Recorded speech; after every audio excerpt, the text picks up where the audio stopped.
నిజంగా కేసీఆర్ గారు తెలంగాణ ఉద్యమంలో కలలు గన్నది ఇదే.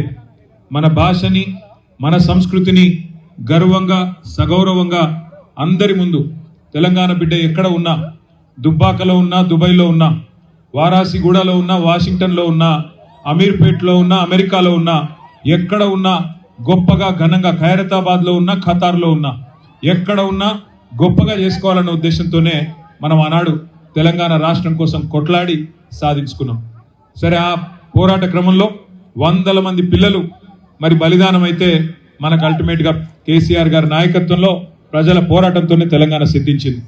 ఇవాళ ఇక్కడ మీరు పేర్చిన తంగేడు పూలను చూస్తుంటే ఒక్కొక్క అమరుడు నవ్వుతున్నట్టుగా మనందరికీ కూడా తెలంగాణ సాధిస్తున్న ప్రగతి పట్ల సంతోషంగా ఉన్నట్టుగా అనిపిస్తా ఉన్నది.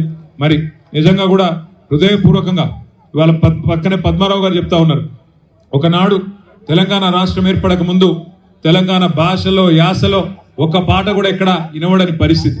ఈ రోజు పీపుల్స్ ప్లాజాలో మరి తప్పకుండా ఈ పీపుల్స్ ప్లాజాను కూడా మళ్ళీ మన గవర్నమెంట్ వచ్చినాక దీని పేరు కూడా బతుకమ్మ ప్లాజాగా మార్చుకుంటే బాగుంటుందేమో. శాశ్వతంగా బతుకమ్మకు వేదికగా ఈ ప్రాంగణాన్ని చేసుకుంటూ బతుకమ్మ ప్లాజాగా చేసుకుందాం. భవిష్యత్తులో మరింత ఉజ్వలంగా మన భాషని సంస్కృతిని కాపాడుకునే విధంగా ముందుకు పోదాం.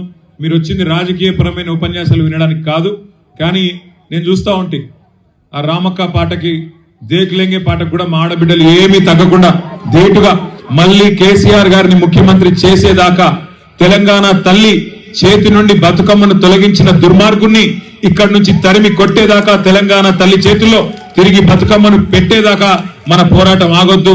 ఇదే స్ఫూర్తితో మీ అందరి ఆశీర్వాదంతో ముందుకు పోతాం.